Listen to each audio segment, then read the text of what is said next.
Just like that, we are live. My new little intro worked. You're not up yet because here she comes. Ready? She's about to come in the stream. Monica Perez. Bam. Hello. How are you? That was pretty cool, wasn't it? I wasn't watching.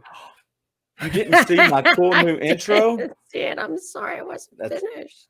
That's okay. I was trying to be a good girl and get it all shared, and I'm a little bit remedial when it comes to that stuff. So I'm learning they're adding some new features to this platform, and I'm learning hopefully how to use them a little smoother. Next week, I've got one more thing we'll try to make it all just kind of push the button and magic happens. Right on. That's magic. That sounds great. I need a webcam with a better camera. So anybody who wants to tell me what to do, I will get it. So today we're not really talking about propaganda. We're talking about your technological needs, your technical needs. I'm just throwing it out there because you know who'll know JJ Boogie, not UK JJ, who's already here, but JJ Boogie will know. I'll figure it out. Yeah. John Jasper, ready and waiting. Nice. You did. I tuned in for a short time. That was fun. I saw you there. Yeah, it's a lot of fun. It's a little too much fun. I'm a little old to have that. What were you partaking of last night? What was the drink of choice for you? That a fabulous drink. Oh my goodness gracious. It's called The Third Man. It's about I think it's named after an old movie, maybe Orson Welles, possibly Alfred Hitchcock. And it was bourbon, but you can also do it with rye, grapefruit, lemon, a little bit of sugar, and Campari. What a crazy combination, because Campari is bitter, grapefruit's bitter, but and it was such a pretty color. What color was it? I didn't see it. I just heard you talk about it. It was a dark pink, like a pink lemonade? Like a really dark ruby red grapefruit. Okay. Like a blood grapefruit, like a blood fruit thing. Yeah, more like that. Oh my gosh, wow. Wow, you look. I'm still thinking about it. I was going to say, it sounds like you want to make one right now. I do. I might. What time is it? Do you have a default though? Do you have one drink that you're like that you know is going to be good every time? Yes, gin sour. Basically, I'll always take something with gin and lemon or lime. Maybe I should do lemon and lime and sugar. Have you ever tried it with lemon and lime? No, I'm sure it's got a name. There's JJ Boogie. Yes. We told her that though. Do. I've even said you need to start doing it again. I do. I can't put my words in the chat, but at monicamixes.com, there are the pictures of my drinks, but it's a little bit of a pain. What is it again? Monica Mixes? monicamixes.com. But it's a little, first of all, with this Corona times, I'm so damn busy. I don't have time to like set everything up because I have to like make a nice clean area in my house that looks pretty, and I have to get the lights just right. I have these big studio lights. Did I get it right? Yes, thank you. You're welcome. And I do need to do that. I can sometimes find pictures online that aren't copyrighted, but I like my pictures. And the blog post, the blog is fun. Well, since JJ Boogie's here, do you want to ask him about the camera? Oh yeah, JJ Boogie. I need a camera to look at. You know how young and thin and gorgeous I really am. I feel like this camera makes me look like a different person. I think I think you look great. You're looking for one to hook up to your Mac though, right? Yes, MacBook Air. I want to do it for just this purpose. I just wanted to, so like when I am in other environments, if I have like a lot of lights and just the right conditions, it looks great. I'm very happy with it, but I'm in like a cubicle and I need a webcam that works miracles, and my laptop camera is not doing it. And I've got a buddy, and I'll say it out loud and I'll tag him later. Chris Simmons can help you out with that. He's does video marketing for a bunch of companies around the South. And I always talk to him about those kind of needs. So if JJ Boogie can't help you, Chris Simmons can. He owns a company called Six Strong Media. If you're looking for marketing, video marketing. Fantastic. Wow. Great stuff. That's great. Hey, so here's the deal. I know cameras, you got a brand new backdrop, things in your world are changing. Yes. So today, yes. Today is maybe a little bit of a casual conversation, but the good thing is I sent you some tweets, but the news cycle took care of a lot of the stuff we can talk about because it gave us some major headlines this week. One, Trump has COVID. 2, there was a debate, if you want to call it a debate. I don't care where we start, Monica. I would just like to correct something that you just said. Oh, no, I'm sorry. Trump reportedly has COVID. See, this is how you go from slipping in to talking stuff to now you're a conspiracy theorist. I'm not a conspiracy theorist. I am a perfectionist when it comes to language. As a lawyer, I have to. But all the doctors and experts around him say he tested positive and he's exhibiting symptoms now. So, I mean, unless you're there, don't you have to take their word for it? No, I don't have to take their word for it. Why would I? I knew the answer to that. I was trying not to spit on my computer. So no, I don't believe them at all. You hear all. So you don't think he has COVID? They haven't even purified the virus. Their tests don't work. Oh, okay, so nobody's had COVID. Possibly. The Bulgarian health head of this health organization in Bulgaria says not one person has died of COVID. Every single person who's reported to have died of COVID actually died of something else. Hey, JJ, yeah, Clint. Yeah, anything that I disagree with that I don't want to be right. If I don't want it to be right, it's a conspiracy theory. Isn't that the way we judge it nowadays? You know, I was thinking, yeah, well, the tests are PCR tests, which are designed to extract degraded DNA from like archaeological samples. And when you hyper magnify them, it results in massive amounts of false positives. Plus, not to mention, they don't have a complete DNA picture of what they're calling the novel coronavirus. They've never purified it. So you absolutely, even when it comes positive, even if you have some kind of coronavirus, you can't know for sure. You have to do the research. Well, see, and that's JJ Boogie just said, that's what I thought, LOL. Exactly. So if you think Biden is a better candidate, you're a conspiracy theorist. That's just the way I look at it. If you don't like Trump, you're a conspiracy theorist. Conspiracy theorist. But I'm just kidding. If you don't like Trump, you ain't white. Isn't that what Biden said? No, he didn't say. He said the opposite of that. I know. I'm just saying, if we were famous at all, we would be on. This would be clipped out, and we would be on CNN later, and we would be canceled. I was just riffing on Biden's gaffe. It wasn't a gaffe. He meant it. It wasn't a gaffe. Yeah, he's stupid. So, but I mean, I think Trump has COVID, and me and you were actually talking about this. There you go. That sounds like an accurate statement. Well, I think here's my issue with it. I think it's a real thing. We've talked about this much. I think it's a real thing. I think people can get it. I think the statistics have been weaponized for whatever you want it to mean, whatever the plan is. I think you can get data and experts to say so many things. It's confusing. It doesn't mean that there's not a virus out there that people. Hey, maybe he just got a flu shot. Maybe that's why he has symptoms. He and Melania probably just got a flu shot. Huh? Maybe. And I'm a little worried for Melania. I feel like they've left her at the house. I'm actually seriously worried for her because. Why are you seriously worried? I think that she was not born into this level of deception. And I think I don't know how long she's going to be able to keep it up.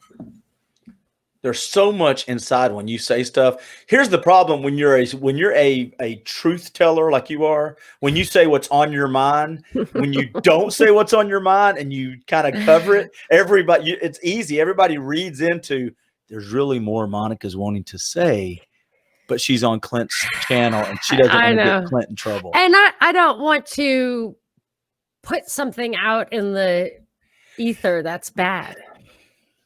I don't like to do that. Yeah, I see what you're saying. And I heard you and Binkley talk a little bit last night about the phone call that was taped, the tapes that came out about Melania.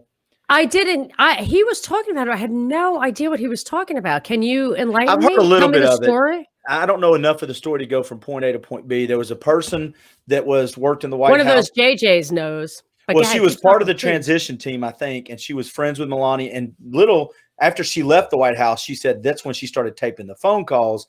And so Melania was just ranting with her on the phone one day about, and what they do is they take these little clips you've heard, and then they say, look what she said about Christmas. No, it's not. She was complaining about, well, she was just complaining, and I don't know the quotes. You can go listen to them, but she was complaining about decorating for Christmas and how the news was covering it. And she was like it's a big blanking deal. She wasn't saying she didn't like Christmas, in my opinion. She was saying it was a big deal. Why are they making such a big deal? I have to meet all these obligations for the media and for the news.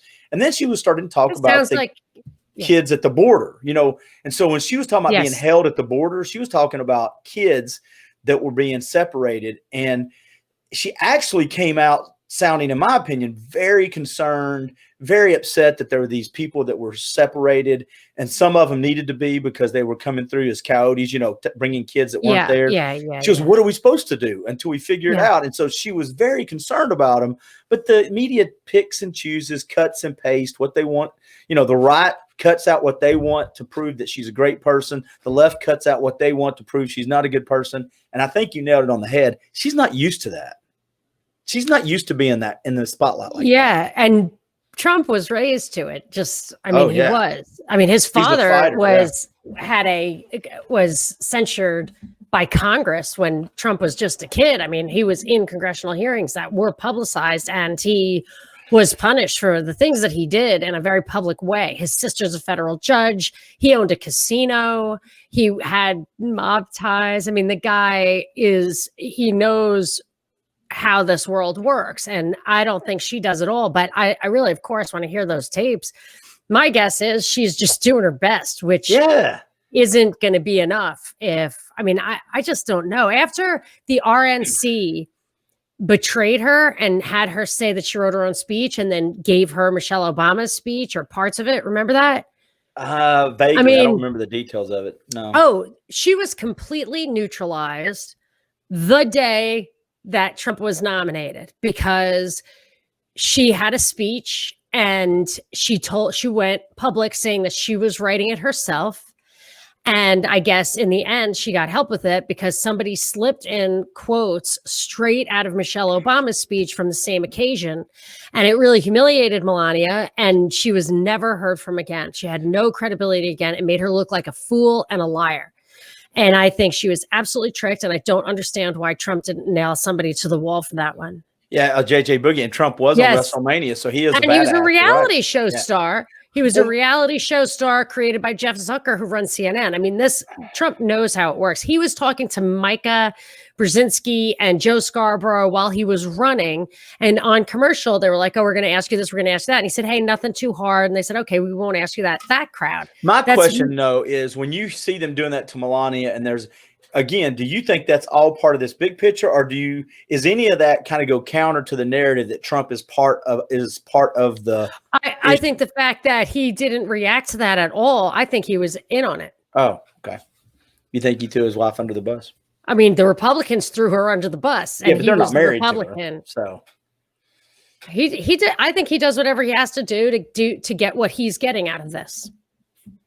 So you still believe he's part of he's not there to fight the system. He's part of the system. How could he possibly be there to fight the system? I mean, what is that? What is that theory? I'm just asking. It just seems like there's a lot of contention between the Marxist people on the left. How much faith do you have in politicians? I don't have much faith at all. He's a socialist. I'm running out of politicians. Socialist. I'm running out of people. Unless you're running. $4 trillion deficit this year. That's why I don't like that. The guy. Hey. There is nothing else. He's bankrupting this country. That is our national security, the economy. It's just, it's totally implausible that the president of the United States is championing the people and losing. I mean, it's not possible that he could get that far and be bamboozled at every turn. His greatest enemy is a guy who works for him. You know what I mean? Yeah. If that's not a play, what is? He's been funding the system for years, Clint. He's not Batman. Sorry. You stop it, JJ Boogie. Don't dadgummit. Yeah, he's not Batman. He's not Batman. No, there's only – so real quick, did you have a favorite Batman who's ever played Batman? Does anybody out there – who's your favorite Michael Batman? Keaton. Oh, okay. I like Christian Bale, but that's cool. Yeah, only Michael Keaton because it's absolutely positively, I would say, the far distance dead last for absolutely everybody. Do you think? Well, and plus, he actually is the antithesis. Yeah, he's the right. Of course, he's not the badass guy. Yeah. It only works. How about your favorite James Bond?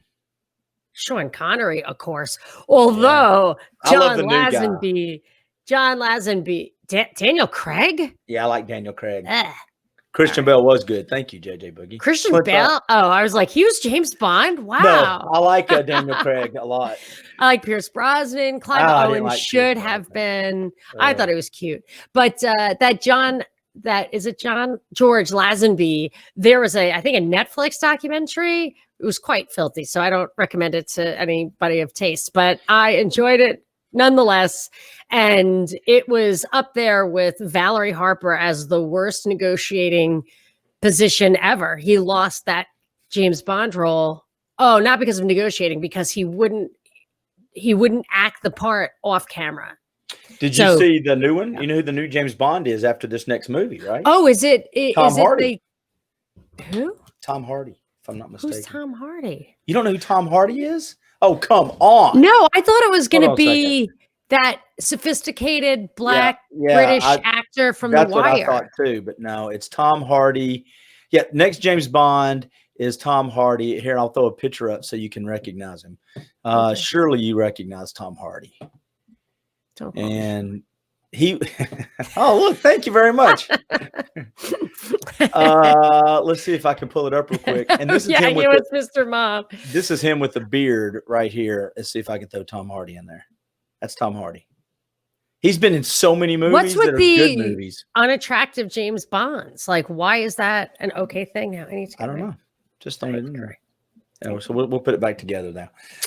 Yes, Michael Keaton is Mr. Mom. Hey, real quick, let's do this, and then I've got some more fun questions to ask you because I knew it was going to be a light day. I'm not going to make you carry heavy weights today mentally. I'm pulling you down to my level, and we can just talk kind of superficial stuff. Did you watch the debate? I live streamed the debate with my friend Cam from Make Liberty Great Again. And it was a little difficult to follow the debate because everything they said was goof worthy. And there was like 3 or 4 of us. And or 5 at one point. So we only heard like every online? 4th thing, just like this. Oh, okay. It was actually on StreamYard and our pictures were over in the corner, like along a bar on the side, a sidebar. And then this was the debate. And it was really clever. Cam did a great job. People enjoyed it, but I only heard like every 5th word because we were having such a good time.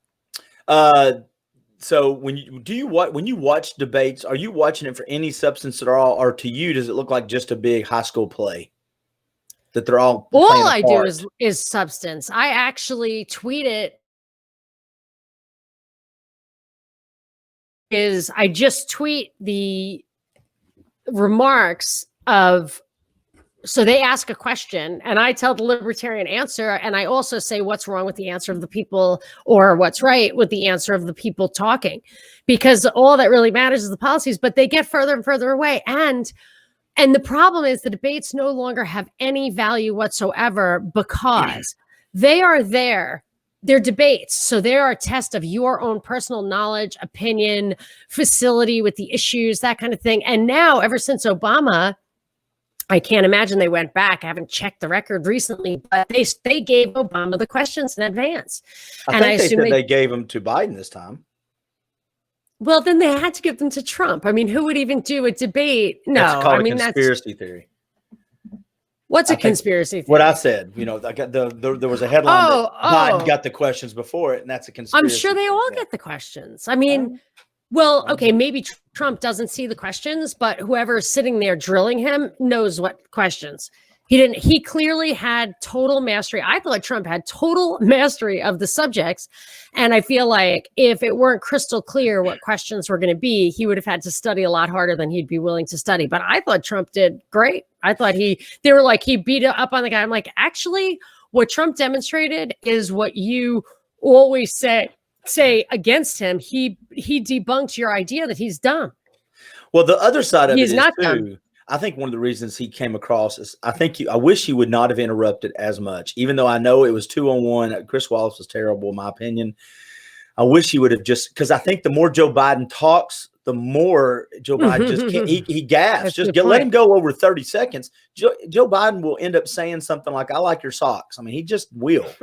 But Trump, in my opinion, is more prepared for those kind of debates because he actually goes on TV shows and radio shows of people who oppose him. So he gets asked hard questions by people way more often. Every time he has a press conference, his I don't want to say his enemy, but people that disagree with him are right there. It's called the press. They just start asking questions that are hard. They're designed to get you questions. So when he's in front of Wallace and for Biden, he's used to that adversarial tone. You know, Biden doesn't get hard questions at all. Biden doesn't. I heard an interview with him 2 weeks ago. To kill me. They go, so what do you think? And I think I'm going to get this kind of wrong, but what do you think about Trump's soul? What do you think about his soul or something? I was like, what the hell kind of questions? That guy's going to run the country.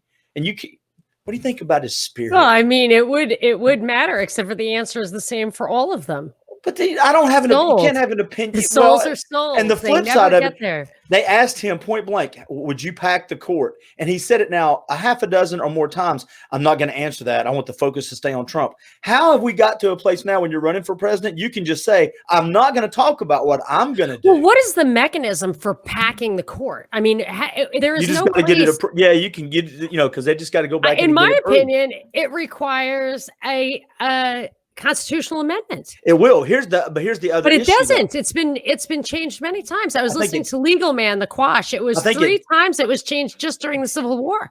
Well, I was going to say, I think the last time it was changed was in the 1800s, right? I don't know, but I know it was changed 3 times in the Civil War.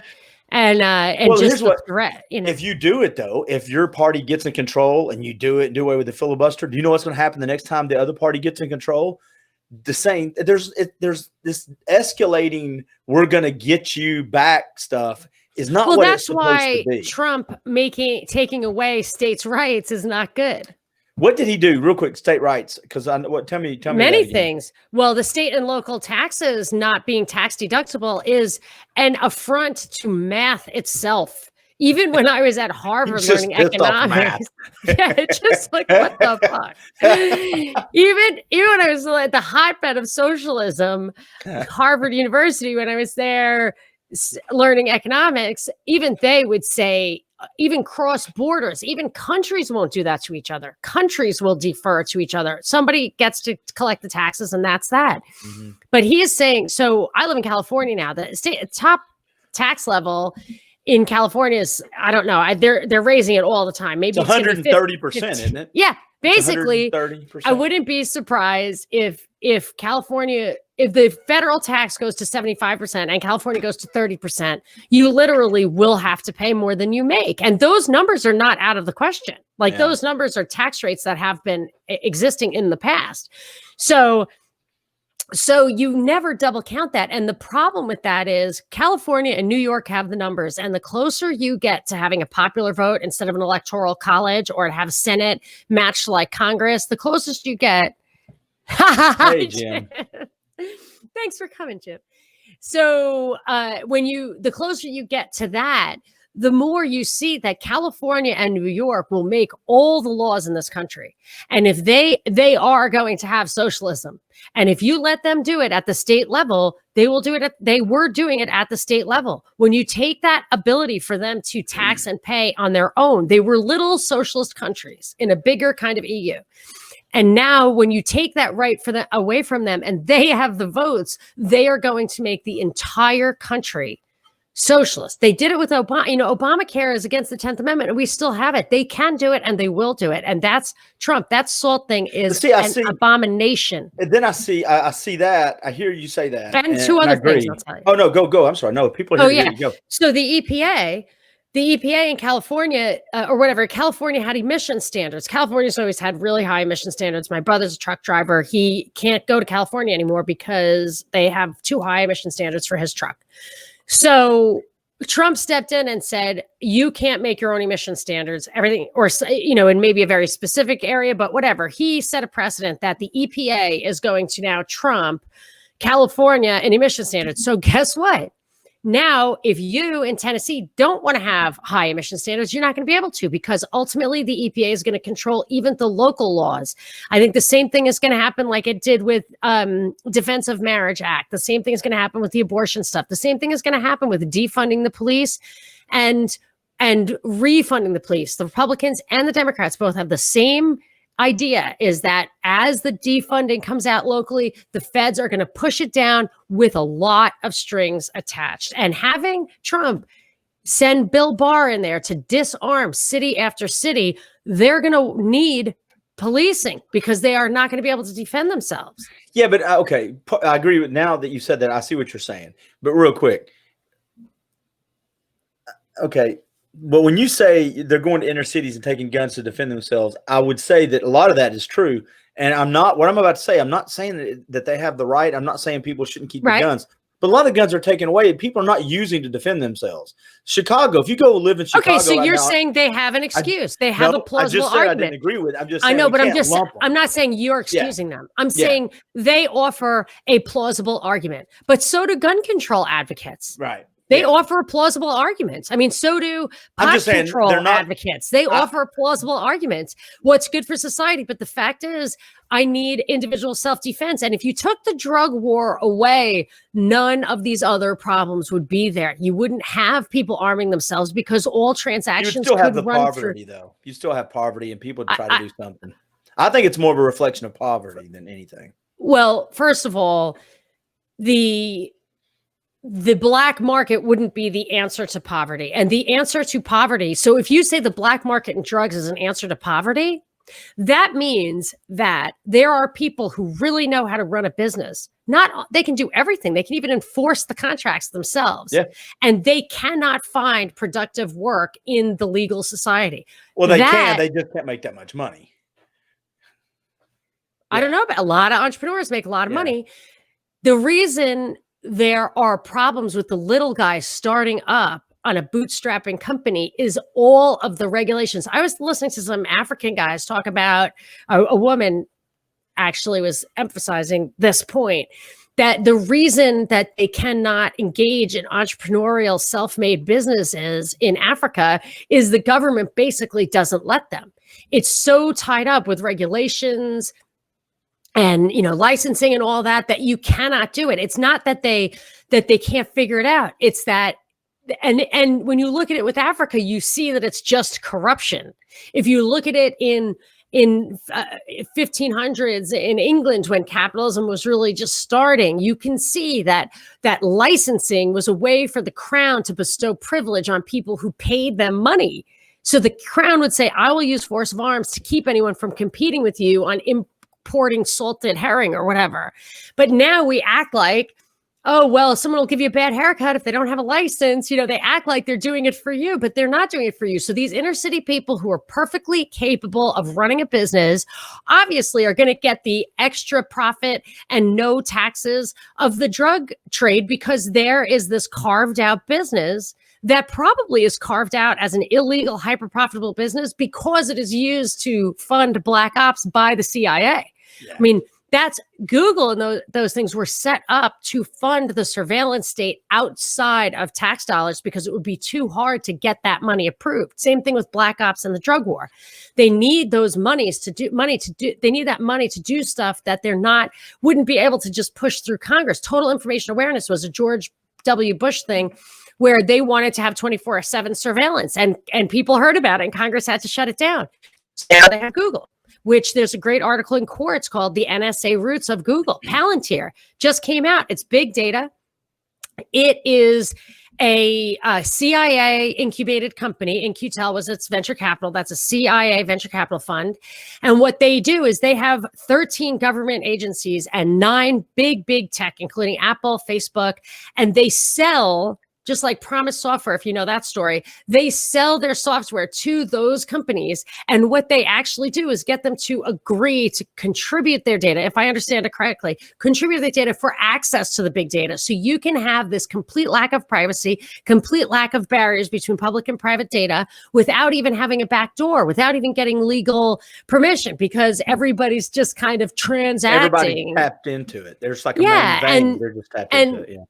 And when you have the NSA and Google and stuff incubating those big tech companies so that there's one like oligarch in each silo, the little guy cannot compete with that. They cannot start up. So they leave some black market stuff to destroy the inner city and to fund their stuff. But a lot of the startups that we could do that would have absolutely no ability to discriminate because it would be completely behind the wall of the web. They sew that stuff up at the top. I mean, it's first thing you do is ask what the government needs to stop doing before you ask what should the government do to fix this problem. I'll tell you why I love having a conversation with you and why people like listening to you is I asked what Trump was doing against the states, and that was like 6 minutes ago, and we ended up on Google, and I'm like, yes, you threw so much info out there. And how it's I don't know if related. You like that. You would say that you like it even if you don't. But let's just see what these guys are saying. Oh, so yes, Jim, I do. Yeah, you know me. I'm not a liar. Let me read. Yeah, let's read this of Jim. On the subject of Trump's taxes, unless you've already covered it. Nope. I'd like to hear Clint's opinion on the fair tax. I know where Monica stands and if he supports it. Trump wouldn't have been harassed about what he paid if that weren't an income tax. I would love to hear what you say, Clint, and then I had something to add. Yeah, no, I'm completely for overhauling the IRS. I think it's silly to create loopholes that people can take advantage of, and when they do loopholes, they take advantage of loopholes. Everybody goes, "Oh, look, you took advantage of the loopholes." I love the tax on consumption. I think that's fine. I like the fair tax. I'm a big believer on. I think the government should get out of marriage and should get out of taxes as much as possible. Yes, I don't think the government should be in marriage either. Totally. That's why the Defense of Marriage Act, which was a congressional act in violation of the 10th Amendment. Me and Monica agree on something. Yes. My father asked me not to get a marriage license, and his brother, the priest, was marrying us, and the priest, who was an anarcho-capitalist himself, just wouldn't do it. He just didn't want to get in trouble. But yeah, he asked me not to get a social security number. He asked me never to work on the books. My father. I don't know. I'd probably go social security number, but whatever. I mean, I just saw my daughter processed at the DMV and whatever, it doesn't matter. But I did want to add something about the taxes. I really feel like a tax that I don't like any kind of consumption tax or income tax, because income. I don't mind a consumption tax. What is the theoretical basis of justice for consumption? I'm just saying, or just being practical? Now. Yeah, I'm being practical. I mean, at some point in time, we're not going to go back. The fair tax is a consumption tax. Yeah, I don't mind paying taxes on what you buy. I mind paying taxes on what I make. It's none of their business what you buy. I get it, but because we're not going to go back to no taxes at all. That's not. I'm not even saying no taxes. I'm saying the two. I think that the two taxes should be a poll tax, believe it or not. I know everyone's like, that's racist. I don't really understand why that's racist, but a poll tax would be, if you want the government to protect you and you want to have a say in the government, you need to pay. What's wrong with that? Poll tax. The really biggest source of taxes, I would say, people absolutely hate this idea. Never met anybody who liked it. Is a wealth tax or a property tax or a contract tax, so, a tax of what you use. So, or if, I don't think the government should run roads, but you use tolls. If Warren Buffett and Ted Turner own half the property in this country, let them pay 10% property tax, because that's probably what the Air Force costs to defend it. They're not defending my land. They're not defending my property. I never enforce contracts. Contracts should be taxed. Way to keep it light today, folks. I know. Sorry, JJ. Overhauling the IRS means it stays in place. If you support it, to be more vocal about it. Thanks for your response. I appreciate that. Taxation is theft, period. Inflation is too. Roses are red, violets are blue. Taxation is theft. Inflation is too. It's my favorite. Taxation is a reality, though can't do away with both, Monica. There you go. That's true. You can't. Death and taxes. But who said that? Who said there's nothing more certain than death or whatever? Death and taxes. I know it's not the Bible. Franklin. I know it's not the Bible. It was Ben Franklin, who is a big government guy. I shouldn't say a big government guy, a big government guy. The war on drugs drives poverty along with welfare system. So I just got a cocktail question. Where did we see that? Oh, yeah. I'm sorry, JJ. I missed that one. That's JJ. You got a cocktail question. Where? On here? Or did somebody text it to you? No, somebody from Sweden. I'm going to tell her to come pop in here and ask your question. Yeah, I'm live streaming. I've got a few tweets to get in there. And I'll be honest, everybody. Again, this is 2 weeks in a row Monica has bait and switched me. It's false advertising. I think she's full of shenanigans. She's Irish. She's full of mischief. And I'm just telling you up front, she's come on like this. This is what I see before we come on. I'm just going to have to go light today. I'm not ready. Then we get into it, and she's like, whack. And you're like, geez almighty, Monica. And last night was the party. Every other week, I'm a little bit hungover from my fantastic cocktails. It's in the Bible. It's the book of second opinions in the New Testament. That's just not true. You're not a prophet. You stop. So yeah, tell her to come over and ask a question. So I am going to go ahead and throw some tweets out at you today because as much as you say you're not ready, I think you're pretty much on your game. Well, that's because you bring out your camera's fiery. Focused up. I hate my camera. Your camera's focused up. Ugh. What kind of nonsense is that? What were you just doing there? I'm mad at my camera. I hate my camera. Something went wrong with my camera, and I don't think it has anything to do with the 10 pounds I gained. You've not gained 10 pounds. I think I might have. I don't know. I stopped. You haven't? You do care. We all care. We all care. We want to stay in good health because we don't want to get the COVID.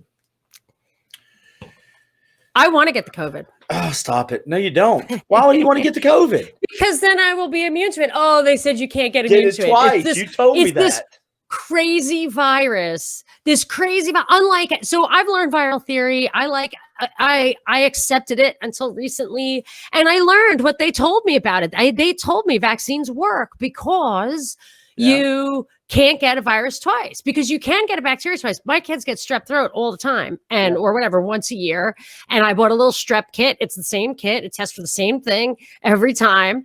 And you can keep getting it. Absolutely. They tell you to throw your toothbrushes away. But the whole idea between vaccinations, why don't we have smallpox anymore? Because you get a vaccination and you never get it again. Right. And now with COVID, not only can it have side effects 10 years out, it can give you flaccid myelitis, which heretofore was only a function of vaccinations. But now it's a function of the actual illness. And they tell you it can make you lose your smell. It can, then they tell you that you can get it more than once. Yeah, that's the first time I've heard of that. That's today. Just preposterous. So now they're saying same thing with the dumb flu vaccine. They give you a vaccination for last year. So one of my sons had the flu one year. I never saw flu like this. It was 10 days straight, 102 fever. Never saw anything like that before. He was really sick. It really missed a lot of school. The next year, so of course I would never get him a flu vaccine anyway, but the flu vaccine shot is the shot for last year's flu. And they say it can give you some benefit against this year's flu. I totally don't believe it, but whatever. So then my son got the flu again. The same flu. This time it was 7 days of 102. But wow. I mean, it was like kind of getting where the school's like, really? He just doesn't come to school anymore. So my point was he had the actual freaking flu. The actual flu, which gives a much broader spectrum of resistance to similar flus. He got it a second time. I wish I knew what the rate was. And I know it's out there. I just wish I had read up on it to know when you get the vaccination, what's the percentage of people who get the vaccination that still get the flu? And if they do, is it really proven to help mitigate the effects of the flu? That's what I wish I knew. I also wish I was taller and younger, and but you want any money at all a little bit. And I want to know what the flu stats. Yes. And the other thing about the flu is if they would measure the side effects or the flu-like symptoms of getting the flu shot versus not getting the flu shot. I'm sure that's out there somewhere. Somebody has done that. If they've not hijacked the stats to weaponize them. Hey, JJ Boogie said, if you want talking about I'm assuming he's talking about your weight. He says, lay off the potatoes. Oh, yes. Yes. Let's see your shirt there, Clint. Oh, speaking of potatoes. There you go. Yeah, we have to talk, JJ, about, I believe that flu vaccinations are not very effective. 20-30% is what JJ's saying. We have to talk about getting me into the keto thing. I think I need to do that. I sent you. Did you not get the link I sent you? Yes, I think I sent you my link. I think you sent me stuff on Facebook. I never look. I'm only here. All you have to do is click it, and it's a video. It's a YouTube. Here, I have to just click it. Can I just show you something? I'm going to show you something. Sure. I want to show you something else. While you do that, I'll do this. Go ahead. I can't see the screen right now, so you're in charge. Oh, Yeah. I'm going to show you. He's like, just click it. Just click it. I'm going to show you how many unread emails I have. Right. That's just emails. Hold on. How many is that? 106,000. 166,000. What do you do? What I mean, that's unread. Yeah, I know. That bothers me. Well, what do you want me to do? I want you to read them. I can't read them, and that's just an email. That doesn't include Twitter and Facebook and Patreon and Discord and all the stuff that I love to talk to my people, but I spend hours every day. So when you send me a video that's supposed to help me personally, it's probably not at the top of the list. Okay, so here's the deal. I just posted it in the comments. If you want to know all things keto, I sit down with two of my buddies, and he has his own podcast. Okay. And afterwards, you just go click it and listen to the podcast. I will. It's an audio podcast. So there you go. All right. Let me get out of there again. Do you want to do some? Do you want? Yes. Yeah. Thank you. Trash your emails and be gone with it. Thank you, JJ Boogie. Do you want to do some tweets? Yes. All right. Let's do some tweets. All right, I'll read. I'm just kidding. What is that? That's phone? My camera. Okay, so yeah, I don't have. Oh, that's your camera? Well, no, it's my phone. It's your phone. I don't have a little camera holder, so I took this old candy dish that a buddy of mine gave me as a gift. Nice. And I bought a car holder that goes in your ashtray, and so now cup phone. It's a cup phone. I love it. That's called. We call that rigging up. Rigged it. I understand. Jerry rigging. Yep. Here we go. Let me see if I can find it. I'll start off with this one. If you can remember, and if you can't, we'll move past them. I got plenty. Divide and conquer tactic, courtesy of the nexus between government and media. Why are all the big police shootings? Rick Moranis. Oh, what? Which one was it? It's just Rick Moranis. Yep. Yeah. So Rick Moranis walking down the street, supposedly in New York, gets punched in the head, and they have their cameras everywhere. So you see that's a young black guy walking away. I couldn't even tell that it was Rick Moranis. And I looked and I saw that it was a black guy. And I thought, they're just trying to feed into your mind resistance to the Black Lives Matters thing so that you have an answer. That you're like, well, the reason they get shot the most is they do the most crimes or whatever. They're just feeding into that dialectic. Whereas nobody ever talks about Anthony McClain shot twice in the back by a Pasadena cop last month. Nobody could dispute that he did not deserve that. Nobody could dispute it, which is why you don't see it. Where Breonna Taylor, it's if you dig in. Did the police though? Did the police on the one you just mentioned? Did they get arrested? Were the police? Are they investigating? Have they been charged? I guess there's a law there I've only ever seen it on the local news. There's a law that they have to release their investigation or something within 72 hours. So they put together a 6-minute video that showed the cop cams and all that kind of stuff. And the cop who shot the suspect, it was a traffic stop, and this guy was a passenger in the car. He was on probation for drugs, and he probably had drugs. And he ran away, and the cop ran after him and shot him in the back twice. And then later they said he had a gun, but you could not see a gun in any of the videos. And they said that the cop who shot him, his body cam was off. Now, what happens when you're stopped for drunken driving and you refuse to give evidence? You go to jail because they presume that you are drunk. Or you get your license taken away or whatever. When you don't have the thing that is designed to protect the people because it gets to be off sometimes. And then they said, we have a witness that saw him throw the gun, and here's the gun. The gun didn't have his fingerprints on him. When they did the video, was there any other was other police officers' body cams on? Yeah, there was another guy far away, so you could see it. But they said, you see his gun? And you cannot see the gun. You cannot see it. He says he turns, and he's turning to look and see how close the guy was behind him. And they're like, see, that was his gun. No gun. No, I should say there is no evidence of a gun there. And that guy was hauling ass. He was not turning around to shoot that cop. And if you saw the body cam from the cop who shot him, I'm sure it wouldn't have favored the cop. And so they got nothing. There's nothing. No investigation, nothing. No further investigation. For Monica Perez at Monica Perez Show on Twitter. Holy cow. You started it off with holy cow. I say again. Freedom Act Radio. You just said this was. You just said this one 1 minute ago in the Patreon 15, and it was good vibes are contagious. Yes. So we were talking about how you can affect a mood, and you can really change. They call it's contagious, like a yawn. And there is evidence that if you are a Debbie Downer, you can just bring everything down. And if you have a positive attitude, if you have a smile, you can really change the environment that you're in.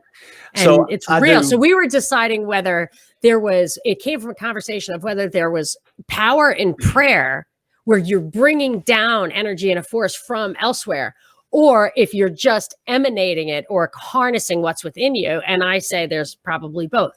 Yeah, I think whatever's in you, I think has come down from anyway. I think whatever you have in you has come down from God anyway. But so I do seminars for business folks a lot of times. And I used to in another life get paid to help sales managers. And I learned a trick, and I know it sounds silly, but it's right along with this. And I've been doing this for 20 years. That what I'm about to say is there's power in a smile. And you can tell when you're on the phone. I used to tell salespeople, smile, even in the middle of an argument. Yes. If you're in the middle of something that's anxious and stressful, smile. We used to record radio commercials, and I would always bring people in, and I would have them record it. And I could tell, especially if it's one of those business owners that just wanted to cut a commercial himself or herself, they would cut 2 or 3, and they sounded okay. And then I would say, okay, we're not going to record anymore. Do me a favor, though. Let's practice. And when you practice this time, the mics are off. Practice smiling. The mics would stay on the whole time. Right. I never shut the mics off. I just adjusted something. They would do it night and day. I'd ask them, which one of these 4 do you like? And they 100% of the time, wow, the one they're smiling, because it ebbs, it flows out of you. Yes, there was a newscaster at WSB. I think her name was Ashley, and Binkley and I would always laugh because you couldn't really see her. But she said we knew she just was smiling. And then we asked her once, like, do you smile when you do this? She's like, I always smile. I even told the program director, I was like, you can tell she's the best. From Monica's Twitter account. Hold on. I can't see it. Yes, that was so delicious. That was last night.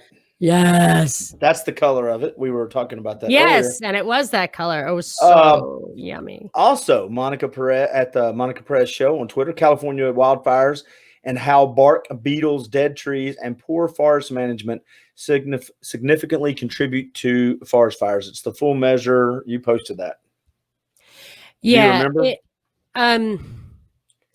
I think that's saying something we already know, though. Because Trump mentioned it on his debate, and I thought, why is he mentioning this on the debate? Why is he validating what's true about these forest fires? But then somebody responded to that tweet and said, well, don't just focus on the forest management. And that's true, because they have absolutely, there's no doubt in my mind, I don't care what anybody else believes, that they have been enforcing this drought here for years. When you say they, local, state, or federal, or all? Well, you can see there's a YouTube video of John Brennan when he ran the CIA talking about how amazingly affordable geoengineering is, like controlling the weather. That we could do it for $10 million a year, something like that. So I assume it's federal. And I actually, right when I moved out here, it was too late, but I was looking at the flight tracker to see which planes were spraying stuff, because you can see them. And if you have your flight tracker, it tells you the plane that's right over your head. So I was going to start making a record of it, because pilots do not seem to even know it's happening. So I don't know what planes it is, but out here, and people are telling me this from everywhere, from San Diego all the way up the coast of California, that basically every single day until the Rona times for a couple of years, or every other day or whatever, you would see crisscross, just the planes would spew out that stuff. Now, I never see it now. So what happened to well, sometimes planes leave exhaust and sometimes they don't. It's like, oh, the planes that are going now are never doing it. Well, when they stop, to do with atmospheric conditions. It doesn't. Yes, they make stuff like that up, and then you don't actually know, and neither do I actually know. So we accept that bull, but it doesn't make logical sense, because there is no pattern other than that sometimes they crisscross the sky at different altitudes. You can see it like this. So the plane goes like this. How can it have to do with altitude if you can see that the plane is gaining altitude and it's still leaving that mark, and it crisscrosses, and then it starts hazing out over the air, over the sky, and it changes the weather for that day. It is definitely man-made climate change. And what it does is it can do a couple of different things. One, it can reflect the sun into, so that's not as hot, which everybody wants, but who knows what they're doing to actually make it hot in the first place. But another thing it does is it pushes down the cloud cover so that it cannot precipitate. And that keeps the moisture from the Pacific from dumping on California at all. So the regular rains are gone. This stuff is all super dry, and that also diminishes the amount of moisture that flows out over the continental United States through the jet stream and everything like that. So it causes weather problems everywhere. And that incredible dryness, coupled with the fact that all of these big fires, it got to the point where I was anticipating it, and then it was happening afterwards, were started by government contractors. So I was talking about how PG&E actually had to pay good money for starting those fires. The last year, the fire was started by a garbage truck that literally dumped burning trash on the side of the road, and some innocent civilian found it, saw it, took a picture, yelled at the guy, called for help, but it was too late. And the same thing, this Bobcat fire near me, I was like, I bet a government contractor of some kind accidentally started that fire because I saw it coming and nobody fought it, and they lied about why, and then ends up California Edison is being investigated. You know what you need? You need to move to Texas and get you about 100 acres, fence it in. Totally. I've heard that idea from somebody really smart. I want to, but Joe Rogan is bringing LA to Austin.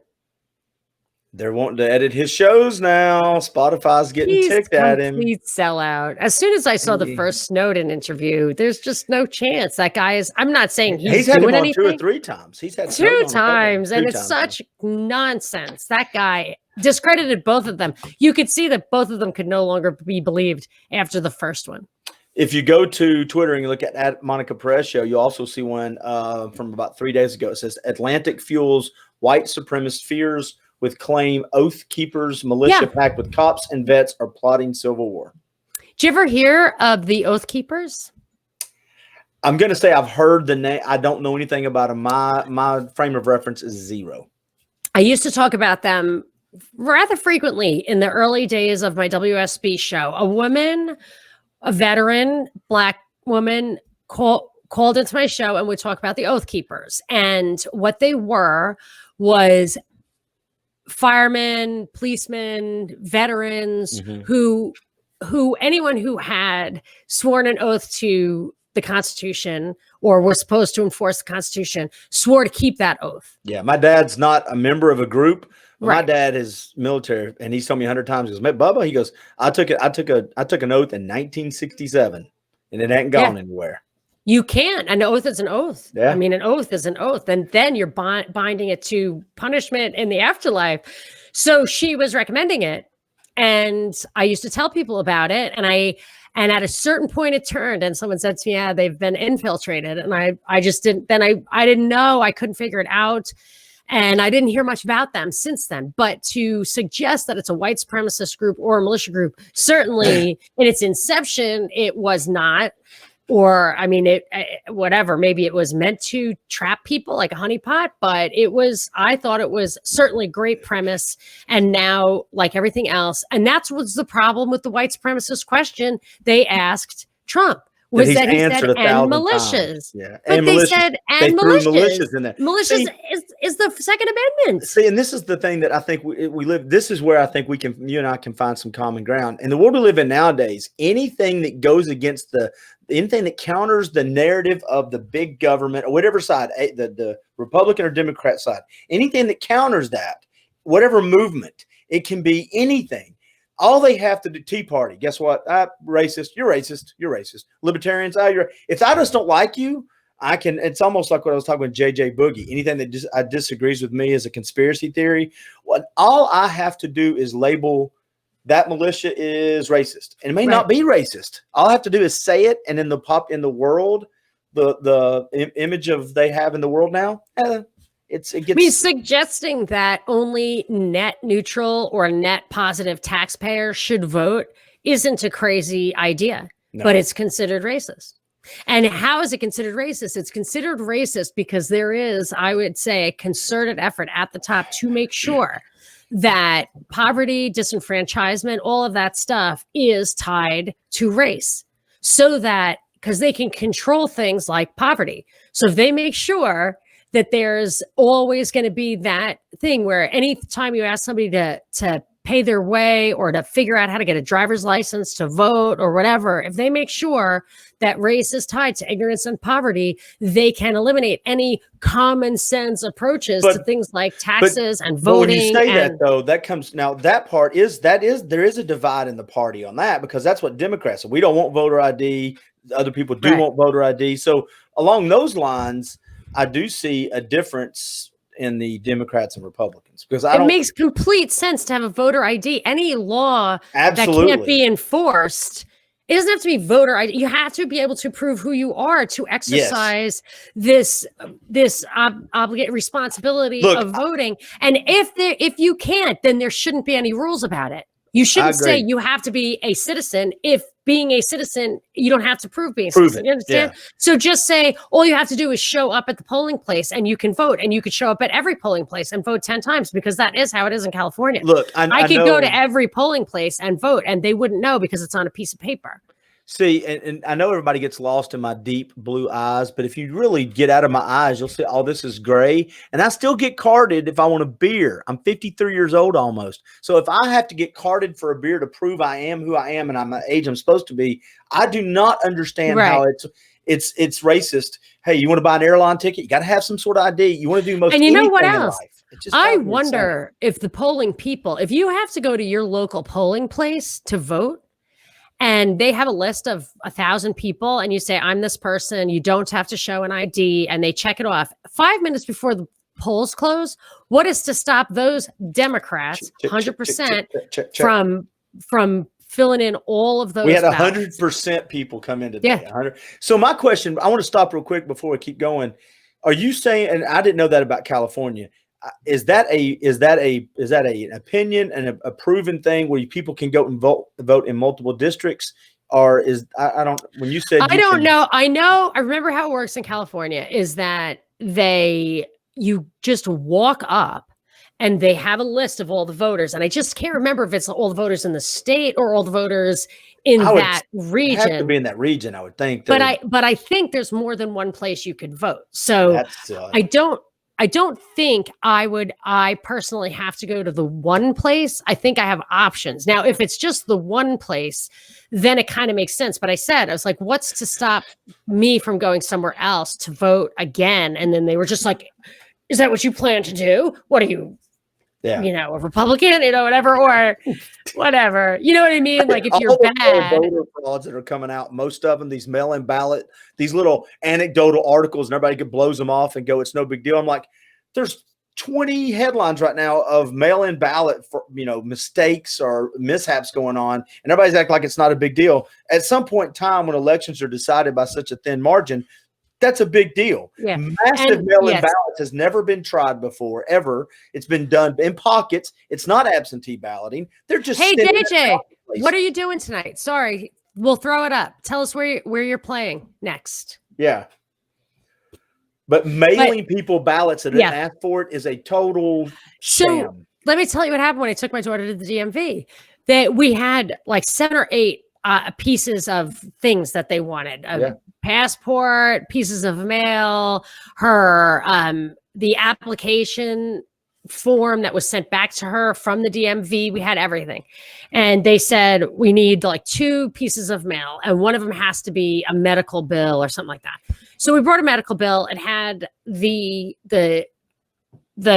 letterhead was on the envelope, and the letterhead was on the letter, and on the envelope it had her name and address, and on the letter it had her name. They're like, it has to have her address on the letter itself. I was like, okay, there's like 10 things here. In your list, it did not say that specifically. And this chick, obviously, there's 10 things proving everything about this person, lives in California, whatever. They sent us home, even though I got there at 5:30 in the morning to wait online. They sent us home to get more. Okay. Contrast that with chick I knew was a au pair from South America. When you live in California, you need to change your license if you're going to be there for more than 30 days. So foreigners have to get a new license if they're going to be there even for just 1 year. She was here legally on I'm assuming like a visa or an something. Au pair visa. An au pair, visa. Okay. Au pair visa. She went they insisted that she register to vote. And she said, I'm not legal. They insisted she register to vote. They said, that's all right. Just do it anyway. This is the place that sent me. Oh, yes. And I found out later she went and got food stamps. And she told them that she had a visa. And they said, don't tell us that you have a visa. This is only for illegal people, undocumented. Now, I'll say this. When Republicans start saying that, this is where I get to say this, and everybody tells us we're full of crap or racist. I don't think it has anything to do with race. It has something to do with right or wrong. And it just seems a little bit, if you're going to have rules, you ought to try to enforce them. Yeah. I mean, it has nothing to do. I mean, and my last name is Perez. So I don't think that at the DMV they were using any kind of identity litmus that's test. a traditional Tennessean name. Perez. You like that? Well, it came from Texas. Yeah. My husband hails from Texas. He's Puerto Rican, actually. But all of our gene pools, all of our genealogy would go outside the United States if we go back far enough.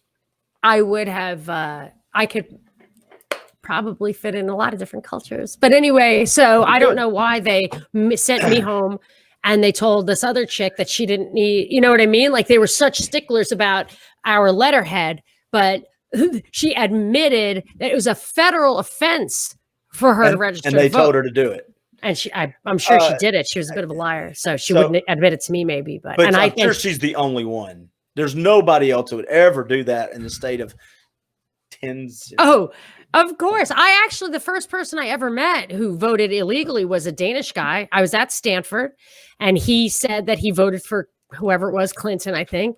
And I said, that is outrageous that you would vote in our elections. He said, well, your elections affect the whole world. And I said, well, how did you even manage to do it? He said, they just asked me to register. And I said, okay. Gee, I wonder if that's a problem. Maybe there's a party. I was so innocent. I felt that one vote invalidated the entire election. Yeah. It's like I should write. You should be a Republican then. We are agreement on this. Why would I be a Republican? Because we agree on the voters. They only believe that because they think it'll work for them for now. That's Wait not till true. It changes. That is true. You speak lies. Because look, absentee ballots used to be a Republican thing. Hey, Republicans used to be behind it. The problem is they're not doing it right. There's a process. They're not doing it right. You want to do one more, or do you want to talk about how to find you? We got one last one. One more. I'm getting seriously worried about a cyber attack and/or a hot war starting during election crisis 2020. Did I have a link? Nope. Oh, because it was during the debate. Yeah, it was during the debate. Because you also, right after that one, had posted they need to mute their mics. Yeah. Oh, that's so funny because that is what's going to happen. Yes. So, but they're going to do it wrong. They're going to do it where it's rude. Oh, Trump won't get a word in. They'll just completely let Biden say whatever Kamala Harris wants him to say. Right. But they Hold it, be like this. Excuse me. This is what he's going to look like. I'm sorry. What did you say, Kamala? Yeah. He's going to have his earpiece excuse me. So yeah, it's just my hearing aid. Yeah. I don't know what Trump had said that made me think that we may be headed to a hot war or have a mass. The cyber attack thing comes straight out of the World Economic Forum. My buddy Pete Q, who's Freeman Beyond the Wall podcast, he sent me a link to Klaus Schwab, who is basically they. He is behind Event 201. He is behind the Great Reset. He is behind the Fourth Industrial Revolution. He is Davos man. Right. And he said that the way you were taken by surprise over a pandemic, you will be taken by a cyber attack, which when he tells you that, it means he's planning it. I'm trying to look because there's a group that just threatened that if Trump wins, there will be chaos in the streets. They will take to the streets for unrest. And I cannot find the name of Postulation Chaos. That's it. Really? Hold on a second. I can't read. I should have my glass. It's not Operation. It may be. I'll have to find it. Post-election chaos. That may be it. I don't have my glasses on, and the print I was trying to see was small. But then you have people like Hillary Clinton say, "Whatever happens, Joe Biden, do not accept the results of the election, no matter what." And I'm like, so both sides are playing it up, and I agree with you. I think it is a danger, which makes everybody, again, it's fear mongering. But what happens if Trump is unseen for a while? Because a couple of weeks ago, and I highlighted this, and I couldn't figure out what he was talking about. He said, "I might have to go away for a while. You might not see me for a while." When did he say that? When he was in, I think he was at some plant, a washing machine plant in a northern state. And it was a long, dumb speech he gave. And he just said so many. I actually made a bunch of notes for you that time. I could probably find it from one of our previous conversations that, where was it? Wisconsin? Do you not remember this? He made no, not about him disappearing for a while. I'm not, no. Let me see if I can. All right, keep talking. Yeah, I'm going to see if I can find that group. See the debate whether unrest if Trump wins, but where is the name of the group? Let's see. I'm trying to Atlantic, Georgia. No, I can't find it. I can't find the name of it, but I will if I can. If I keep looking, I'll send you the link about what they said. And Trump's speech. This is from August 8th. He said, "This is good listenership right here." Sorry, well, you're supposed to be talking. I started looking up something first. Well, okay, no, I'm talking. I'm talking. I'm back. Come on, be a professional. Be a professional. Wrong guy. You're the radio professional. You're the professional. You were the professional first. It's the wrong guy. Wrong person. Anyway, I'm not the professional. Keep talking. Keep talking. You're good. He says, yep. And he's going to have to disappear. So do you think that's referring to what's going on right now? Or do you think that's more of disappearing like down the road?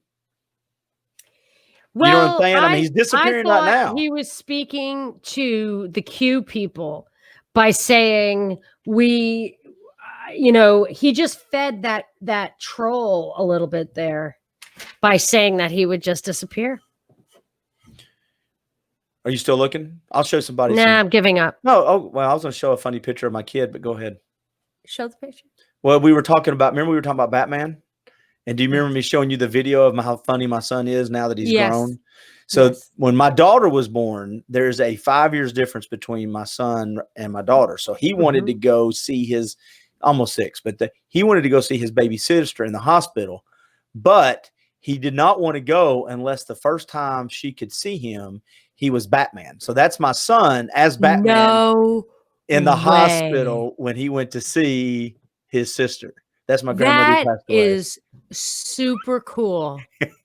That's awesome. I couldn't get him to go. He's like, she's got to see me as Batman, Dad. I just got to be Batman. I'm like, that is so sweet that he really cared about that. Oh, and you can't separate the two. But anyway, I thought I'm a little worried that these little babies can only see masks now.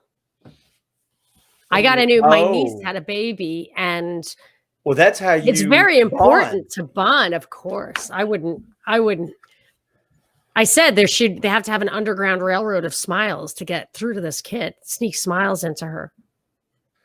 I'm going to try to find it where Trump said he's going to disappear. There we go. It's the August 8th speech, I believe. It was about washing machines. Yeah, we'll figure it out. You know what? We'll post it. All right, Monica Perez. You keep looking. You keep looking. But do you sorry. Do you have gear? Do you have any gear? I got some stuff, I got my mug. The original 15 Are you stocked up again? No, I just won't get rid of this one so that I can show it to you. But you can buy this one on Shopify. If you go to thepropreport.com, you can quickly see where to click through to shop. So you can have that. And then I have other sizes. When are you coming out with t-shirts? I have the t-shirt, but I can't reach it and I'm stuck behind my thing. Okay, so you do have a t-shirt. Okay. I do have a t-shirt. I can go get it for you. No, you're okay. You got t-shirts, you got coffee mugs. I have great stickers. People love the stickers. And you have mankinis. Yeah, brokinis. Whatever. I am working on other stuff too. I want to make what do you want? Merch. Okay, that's what I was going to ask. What would be if you could add, if you could do the genie thing and add something, what would you add now? An engraved Monica mixes old-fashioned glass. Oh. That'd be cool. That would be cool. That would be very cool. Does Binkley have input on that, or is that your job? On my cocktail stuff? No, just the merch stuff. Or is that mostly your job? No, I mean I do all that stuff. Are you a Halloween person? We're gonna wrap it up with fun stuff. Are you? I like Halloween, but I'm not that like weird too into it lady. I used to have what's her name? The Munster. What was her name? Mrs. Munster? I'll think of it in a minute. I can't remember. Not Herman Munster, but his wife, Lily. I used to have a Lily Munster dress. It cost me $300. It was for reals. Holy and crap. I lent it to somebody and I never got it back. But boy, did I look great. I look like Lily Munster, I can tell you, because I put the makeup on. So do you still dress up? When's the last time you dressed up for Halloween? About 10 years ago. And I ended up crying. I can tell you the story because we all had, I'll tell you, because my husband works for Cartoon Network or whatever, some associate of them. That was a sister company. And they sent him a big box, or gave him a big box of all costumes. So somebody was Jake, somebody was Finn, Fiona, Iceman, the Ice King, and I had like Lumpy Space Princess or something, and we all got dressed up. And on the way out the door, my husband said, well, you can't come, you have to stay and hand out the candy. I started to cry. So did he not see you getting dressed up? I guess he thought I was just going to stand at the door by myself. Dressed up? And I was like, I don't know. Yeah. And I said, well, did you stay home? I can't remember anything after I started crying. All right. So are you a haunted house person or not? Do you like I would love a good haunted house if I could find one around here, but I'm sure everything fun is over. Oh my gosh. My son who has Down syndrome wrote a letter to the government telling them to bring back Halloween, that it's outrageous. Where do they get off? Because they canceled it here. Yeah, they canceled a bunch of places. Yeah, I saw that. Because I just don't want people touching. But have you seen the people? Everybody's wearing a mask. Have you seen the people make the PVC pipes from the door down the steps or with an angle? No. They put candy in it and it goes like 4 feet into a little holding dish. Yeah. That's awesome. Yeah. And then you just come by, and as the kids are sitting there, you just fling it down the thing like that. I like it. I would do that. Last question for you today. Do you have a favorite scary movie? I like Halloween with Jamie Lee Curtis. I do too. Really? Well, most of the scary movies I remember, I was scared because I was young when I watched. Right. They're not bad Halloween, Friday the 13th. So I can watch that with my kids because it's not that scary. And it was filmed right near here. So like I can find the house, I can find those streets. It's so weird. It's like supposed to be in Indiana or something, but it's in this little town near me. That is weird. That is very weird. It's super cool. I was like, I know that house.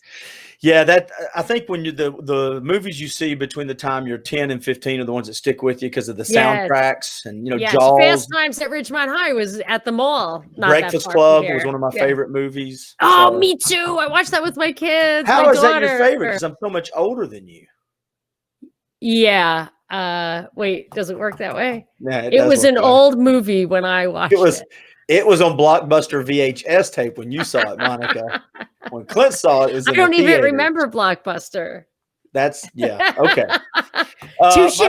My daughter said the other day, I got to talk to her on the phone, and she's like, I really wish we had Blockbuster again. That seems like us. She goes, because she was little before they closed. Yeah. The last one closed here about 8, 9, maybe 10 years ago. That's true. In Atlanta, I remember when I first moved to Atlanta, there were Blockbusters. But she loved it. She goes, I remember as a kid, it was so fun. We'd run in there and see what was there. That's so true. Remember on Fridays when new stuff would get released and you would be like, we got to get there. There'd be 5 copies of Lethal Weapon and you'd be like, damn it. Yeah, record stores, bookstores, all that stuff was fun. I remember, I miss going to record stores. I hate Klaus Schwab. All right, and he's the bad guy again, right? He's a bad guy. He's they. He is they. There's you a t-shirt. Just he is they. Klaus Schwab. Your mom is so upset with you right I had a good patron, right? Is like, could you please clean up your show so I can let my kids listen in the car? And I said, yeah. So I'm good. Okay, well, good for you. Look at you taking advice. All right, tell everybody one last time if they want to listen to the drive time, if they want to listen to the podcast, they want to find you. All the places they can find you. We're going to wrap this show up. I'll make it quick. Yep. Go to any podcasting platform that you love and subscribe to the Propaganda Report before you even listen to it. And if you don't like it, don't unsubscribe. I need subscriptions to pull up the search. Doesn't cost you anything. Just press subscribe. So I need to be better in the searches because I want to grow. And then you can listen to our daily show. It's 30 minutes a day of news of the day from a perspective of truth, liberty, and justice. And then also, if you want the cocktail parties, if you want an extra 15 minutes every day. And now we've gone commercial free on Patreon, patreon.com/propaganda report. What a lot of bang for the buck. But if you want videos like from me and Clint and other stuff of me, youtube.com/Monica Perez. But if you want to know more about Klaus Schwab and the evil that guy is up to with the World Economic Forum, then you have to subscribe to Rockfin, because that's where Binkley and I put our really, really deep stuff, deep videos. Yes, that's why I need a new webcam. Tell that again one more time. How do they get to that one? That's Rockfin, ROKFIN, and find the Propaganda Report. And the way you subscribe to our channel is try to watch one of our videos, and a subscribe button will pop up. Subscribe through that, and if you can watch the video, then you are a subscriber of ours. So good for you. Yeah, it's Monica, really good stuff. And then you get to watch everything else that's on Rockfin, like Sam Tripoli, Whitney Webb, Jimmy Dore, all those guys. I will say this. I think some of our best shows are the ones that are less scripted and as little research as possible.